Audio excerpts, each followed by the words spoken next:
This is Jeffrey Gurian with another story from GNN. Windsor, Ontario. As the result of a severe car accident, Herb Sturm, a college professor in Windsor, Ontario, was left with a removable spine, which he had to take out periodically in order to clean. When he suddenly began removing his spine at random, school officials felt they had to let him go.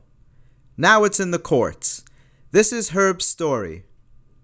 Herb Sturm had a very normal life until the unfortunate accident in which his car was crushed like an accordion. When they pulled Sturm out of his car, he was also crushed like an accordion.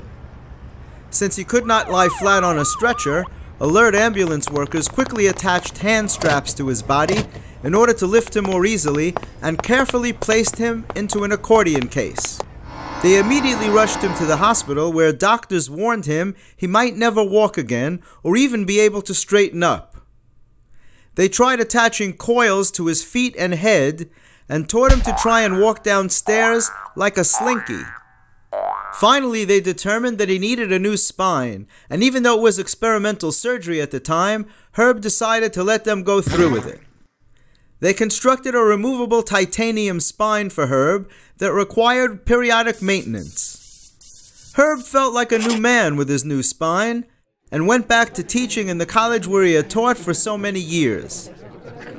Lately, though, he had taken to casually removing his spine in class right in the middle of teaching a lesson.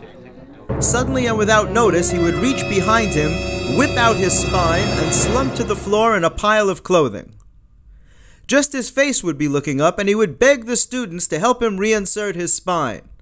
Please help me put my spine back in. One terrified student explained, Mr. Sturm tried saying it was an accident at first. Oh look, my spine slipped out. But after the first few times, we realized he was doing it himself. He would just slump to the ground and beg us to help him put his spine back in. That's a lot of responsibility, especially with all the nerves hanging out and all. And what if it goes in wrong? And something really bad happens? Then he could blame us. It was really very scary. Another student said, What's the matter with Mr. Sturm? The man must be crazy. He pulls out his spine and slumps to the ground. What kind of nut pulls out his own spine? Oh look, my spine came out. Like he didn't know. What if he pulls off his head next? I'm supposed to glue it back on? That's not my field. And a third student added, I just can't understand why he would do something like that. Sturm blamed his spine removal antics on a sudden change in the curriculum, for which he said he was given no notice.